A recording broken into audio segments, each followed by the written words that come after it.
औज़ुबिल्लाहिमिनश्शैतानिर्रजीम बिस्मिल्लाहिर्रहमानिर्रहीम। अस्सलाम वालेकुम दोस्तों, अजीब आज प्रोग्रामस में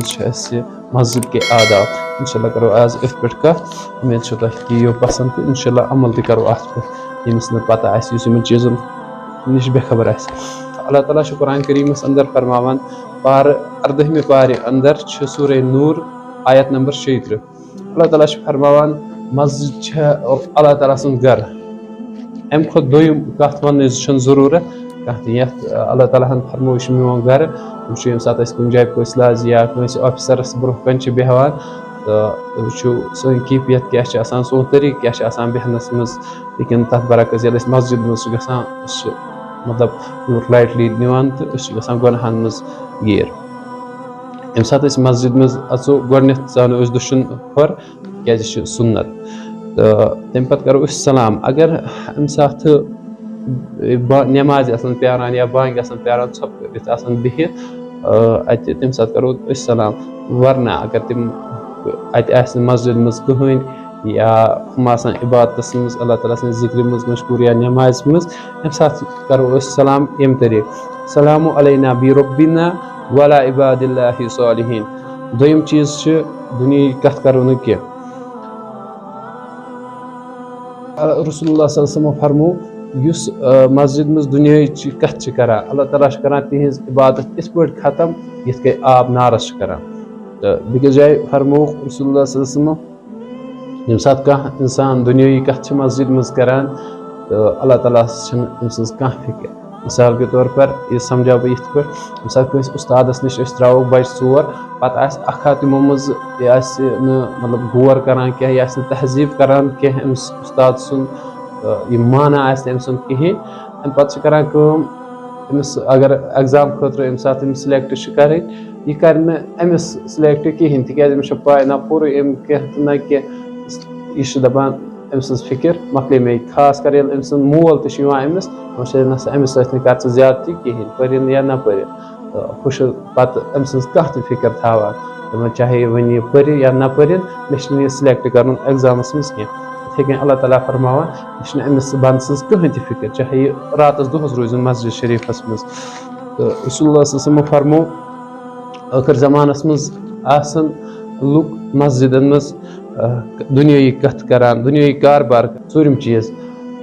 यम सात सफ आसान खास कर जुम्मू किस मौकस मज या बड़न बड़न जान ये इज्तिमा गसान बड़ बड़ इज्तिमा बड़ सफ नमाजन हंद तो पे करान लुक ब्रोह कुन गसनच कोशिश तुम सफो मज तरान हेको पिठ तरान सफो मज सफ चीर वात नेरान ब्रोह कुन यह गुनाह अम नश कर परहेज लिहाजा यम सात यत मौक मिले तो सह कर कोशिश तथ बेहन तिज रसूलुल्लाह फरमो अत पे युस यह करान अल्लाह ताला बनाए तमिस जहन्मुक कदल अमिस पिठ तरान पे जहन्नुम अल्लाह ताला बचन सोचो इस जहन्मुक कदल बन तो तम सुन हाल क्या अल्लाह ताला कर रहम इसलिए करान कोशिश इंशाअल्लाह अम नश वापस यह गलती करो इंशाअल्लाह यम योर कह। तो यम सात सफस मज ये जाय मिल तथ बेहमो बी कर बह अक लट सलाम जरूरी ज़राकात तहतुल मस्जिद सिर्फ गसन मुकरू वक्त कह। तो खरीदो फरोख दुनिया कथ या खरीदो फरोख तो करो न कह तेज आवाज मज करो न जिक्र कह यम सस नमाज ग या ब्या डिस्टर्ब इथ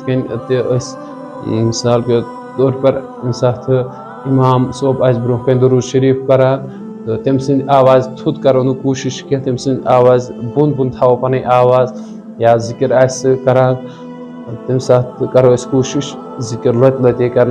इमाम सोब न हर गसन कि तहजीबस खिलाफ तो आदाब मस्जिदन खिलाफ बी अगर तीर या तलवार यह कड़ने यम नबर कहें वनकस सह वक्त कह अगर अम कस्म मतलब अम कस्म हथियार मस्जिद मज यह नबर कड़न जायज़ कह रोमुत आसान चीज़ कह पे करान ऐलान यह ज़बरदस्त गुनाह मस्जिद मज हेको न अम चीज़ ऐलान कर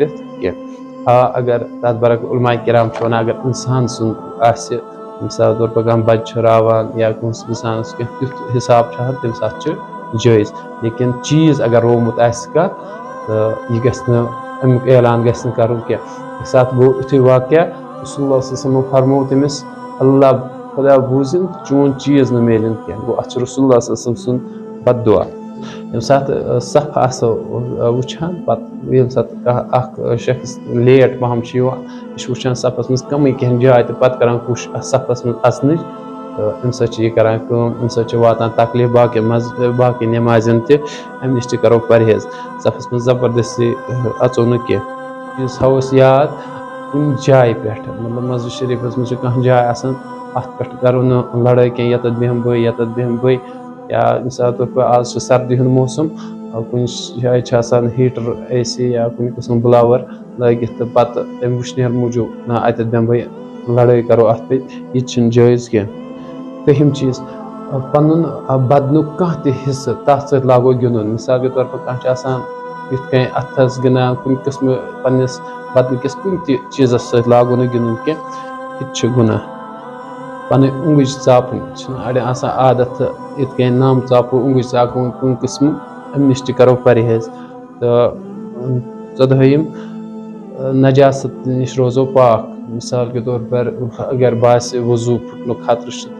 सात नेरो नबर तो या अड़न आदत पन नस साफ कर खिलाफी आदाब मस्जिद मान तो अम नश करो परहेज इंशाल्लाह तो यम कह चीज़